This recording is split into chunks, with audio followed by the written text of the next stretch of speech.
Hello. You are visiting the virtual Green Living Festival hosted by the Missouri Botanical Garden and the Garden's Earthways Center. I'm Jean Ponzi of the Earthways Center team. Very glad to have you joining us for this exhibitor interview with Great Rivers Greenway and for all of the other virtual and live events that we have coming to you on June 6, 9, and 11 via the magic of electrons and a lot of cooperation and resourcefulness. Big thank you to our presenting sponsor, Ameren, Missouri, energizing this event once again and enabling us at the Earthway Center and all of our community partners to bring you sustainable solutions for living greener every day. Talking in this segment with Tom Schweiss. He is a conservation program manager with Great Rivers Greenway. Tom Schweiss, welcome to the Green Living Festival. Hi, Jean. It's happy to be here. I would be happier if we were in this picture. I bet this is on one of the many trails and greenways that GRG has been building and maintaining and encouraging people to enjoy all over our area. Yeah, so Great Rivers Greenway is developing greenways all across the St. Louis region. We have about 125 miles of greenways in our system. Wow. And they're all across St. Louis City, St. Louis County, and St. Charles County. And the network of trails on the Missouri side connects with a network of trails in the Metro East side, yeah? Yeah, it does connect with our kind of sister organization, the Metro East Parks and Trails District. Yep. What is the specific segment of Greenway we're seeing in this picture? Unfortunately, I don't know. I think this is coming out of Olivette Park on the Olivette connector, I'm pretty sure. Mm-hmm. So I remember when Great Rivers Greenway, you're tax supported organization, yes? Yeah, yes. So we're a public agency created by a vote of the people back in the year 2000. So we're kind of a young agency, but we've done a lot of good stuff, I think, in that short period of time. And there was a re-up of that tax support, Prop P, which also supported the renovation of the Gateway Arch grounds. That is absolutely right. Yes, we were a partner in the City Arch River project. So that whole project from Keener Plaza down to Lenore K. Sullivan, it was a transformative, great urban project for us. So. Mm-hmm. When Great Rivers Greenway was first created as a result of the initiative in 2000, I remember many community meetings and came up with the idea of the river ring of connectors all around the area, kind of this, semicircle like the center of my sunflower backdrop there. How does Great Rivers Greenway look at what is already there and how you can enhance natural features with the projects that you build? Sure. So there's a lot of community engagement and research that goes into each of our projects, and each project is very unique. That big river ring map that you mentioned earlier actually represents 600 miles of interconnected trails all throughout the St. Louis region. So a lot of planning work goes into it from like a professional and technical perspective, but also we look to the community really, and we're really just kind of open to a lot of ideas that the community can kind of bring forth. And we do a lot of community engagement on the front end to sort of ask folks what they want going into a project. I think your next slide has a lot more people on it. Can we see that, Tom Schweiss? Of course. I can pull it up. This is the wahoo of the many ways, and so wonderful that people are really experiencing and really remembering to value nature and being outdoors, prompted by a virus. Yeah, absolutely. So the greenways are for everybody to use. You don't have to be trained for a marathon, although if you are trained for a marathon, you can get on them. You can be out walking your dog or your children around. It's really an opportunity to connect with your community, your neighborhood, your local parks, and nature, like you mentioned a little bit earlier. It's always good to get outside and kind of clear your head these days and stretch your legs a little bit too. Mm-hmm. You are a conservation programs manager, Tom. Say a little bit about what your personal work entails. Yeah, so my role at Great Rivers Greenway is to kind of help with all of our conservation initiatives. So each greenway can be a hard surface trail, but there's also conservation projects that go along with it. So whether that's the use of native plants at a trailhead, a stormwater BMP to help deal with runoff from construction, or if it's a big invasive species removal project or prairie planting. Those are kind of all sort of in my wheelhouse. I also help manage our volunteer program. So Great Rivers Greenway deals with many volunteers over the course of the year. Unfortunately, our group events are kind of on pause right now. We're looking at ways to activate some of our volunteers on some of these conservation initiatives, but we do our part through, trash removal efforts on streams, invasive species removal projects, native plantings, all of the above. So. And I know you partner with many organizations. I think the photo of the little boy looking through the telescope, wouldn't that be on an Eagle Days up on the Chain of Rocks Bridge? Yeah, so lots of different programming opportunities as well. So yeah, that's a photo from Eagle Days. The event's been going on for many years up at Chain of Rocks Bridge. So we partner with Missouri Department of Conservation on that project.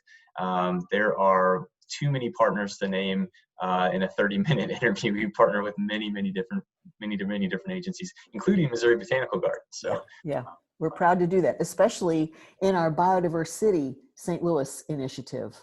Absolutely. And then the photo on my right as I'm facing the screen where the woman is greeting community members, there's big maps up there. Yep. I am so impressed with the way in which Great Rivers Greenway comes into an area where you can potentially build trails or improve features and doesn't just come in and say, this is what we're going to do. You really ask people what they want. Sure. Yeah, it's super important to us as an agency to have that community engagement early on and really make connections with the community at large, not just your typical Greenway user who's out cycling, who's an avid cyclist. I mean, obviously we want to hear from them too, but we also want to hear from folks who maybe have never heard from us. They're just like regular everyday neighborhood community members. And their opinion is super important to us. So we're building it for them. And these are assets that are building capital, natural capital, as well as human and economic capital for our whole community. I think that's what your next slide addresses. Yeah, let me buzz over to that one. Yeah, so it helps the community in a lot of different ways, right? It strengthens our civic well-being, through the employment of workers. When they're building the actual greenway, it provides a venue for different events, things like that. Like in the middle picture is along the Riverfront Trail, Lenore K. Sullivan, the newly renovated Lenore K. Sullivan a couple years ago. We also are, strengthening our natural resources, right? So like we're removing trash and debris from our local waterways. We're dealing with stormwater runoff through the use of BMPs. We are planting native plant communities, that will improve home values and things like that in neighborhoods. So really, that we have like a large array of tools that we're using and really trying to elevate the St. Louis region and make it a better place for folks to live. And I understand Great Rivers Greenway really works hard, establishes strong partnerships with the municipalities through which your trails run. And sometimes in cases like, North County or South County, that might be multiple municipalities on one stretch of trail. Right. Yeah. So we have, we're dealing with a pretty fragmented region, not in necessarily a negative term. I mean, each of these communities are unique in their own way. But when we're building, even a couple mile segment of Greenway, we might have to deal with 3 or 4 different municipalities and different regulatory agencies. So it really is an opportunity really for those communities to kind of all get in the same room too and, meet each other and kind of think about other ways that they can collaborate even beyond the Greenway. And I have observed things like job generation programs for adults and for youth to do some of the large amount of work that it takes to build and maintain trails. Say a little bit about that, a little bit more about the person power you tap into in addition to volunteers. Yeah, so we work with a variety of different, we call them partner programs here at Great Rivers Greenway. They're focused really on, like you said, the maintenance, conservation initiatives that we do as an agency. In the past, we've worked with the Urban League of Metropolitan St. Louis we have had a program called the Greenway Guides program. Those individuals helped us maintain our pollinator gardens on the Riverfront Trail. I think there's a lot more opportunity out there that we're willing to explore. Actually, this year we were going to have a program with Missouri Botanical Gardens to help maintain those pollinator gardens and some other landscape features along St. Vincent Greenway. So I think there's definitely opportunities for job skills training, especially around the green sector. Like the horticulture industry is really hurting for some of those individuals that are trained, know how to deal with native plants and know how to deal with stormwater BMPs as well. BMPs, best management Oh, practices. best management practices. Yeah. Steer away from the acronyms. Well, I got my acronym decoder ring on, and when it buzzes, I know I have to decode. Let's come out of this slide view here for a moment, Tom, and talk a little more just you and I. Tom Schweiss, I really appreciate that Great Rivers Greenway is a part of our festival. If you were here in person, you'd be giving out a lot of really good goodies, like little reflective armbands and, I don't know what else. You guys always have good swag.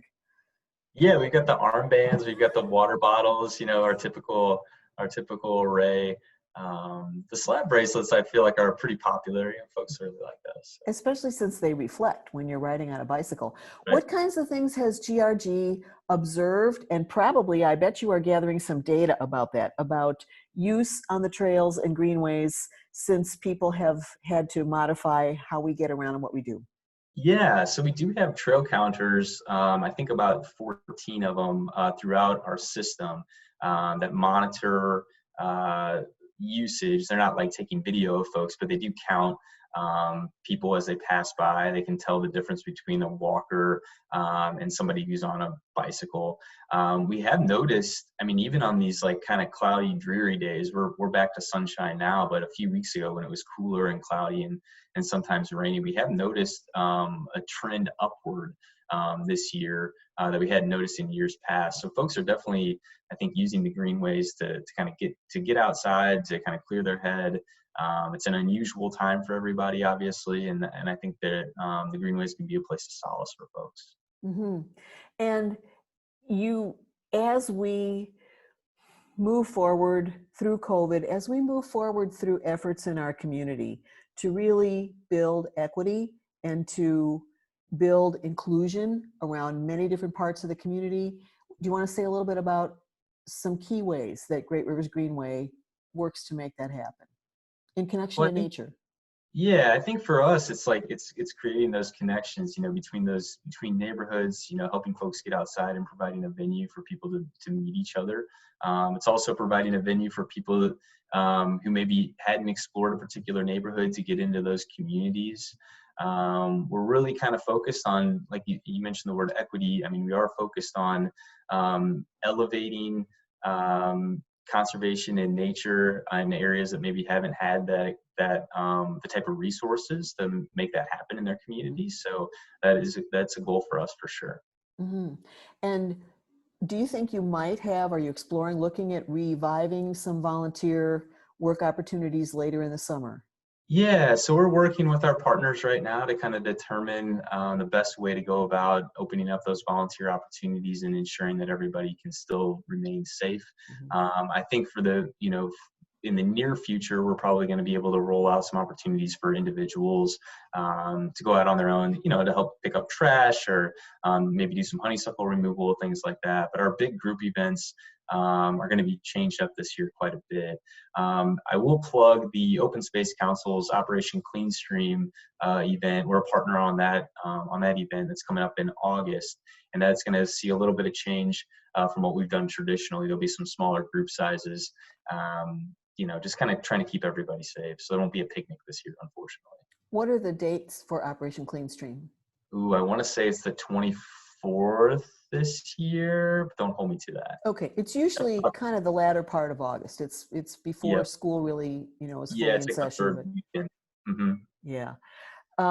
Before I let you go, Tom Schweiss, tell us one of your favorite stories about the work that you've done as the Conservation Programs Manager for GRG. My favorite story. So One of my most exciting stories, I would say, was this year we were developing or reconstructing a prairie out in Bluebird Meadow off of Darden Greenway. It's a 32-acre prairie project. It used to be an old sod farm, and we actually got to burn it this year with DJM. So it's really exciting and fun. So good experience. Well, and you mentioned horticultural opportunities. The St. Louis Community College Merrimack Horticulture Department is another exhibitor in our Green Living Festival. And this is the kind of training and the kind of job opportunity and the kind of really specialized skill people are able to develop jobs and businesses in, things like setting the landscape on fire. Absolutely. Responsibly. Tom Schweiss, Conservation Programs Manager with Great Rivers Greenway. Thanks for talking to us. Thanks to everybody at GRG for the good work that you do. Thanks so much, Gene. Green Living Festival. We're always 1 year younger than the year. This is the 19th annual in 2020. And the first time it's gone virtual, but there's a first time for a lot of things for humans these days, right? We want to thank our presenting sponsor, Ameren, Missouri, for supporting these efforts to bring you sustainable solutions that we hope you can use for green living every day. We are the Earthway Center staff and volunteers of the Sustainability Division at the Missouri Botanical Garden. 3 days of virtual Green Living Festival: Green Living Day, Saturday, June 6th, Energy Day, Tuesday, June 9th, and Naturescaping Day, Thursday, June 11th. There will be live events on all 3 of those days. If you're viewing on one of them, great, please join us on the others. And we will be archiving all of the live events and all of the recorded features like our exhibitor interviews for viewing and edification at your leisure. mobot.org/greenlivingfest. Thanks for being in touch with our exhibitors, for letting them know that you've learned something and that you support their efforts and that you'd like to be involved.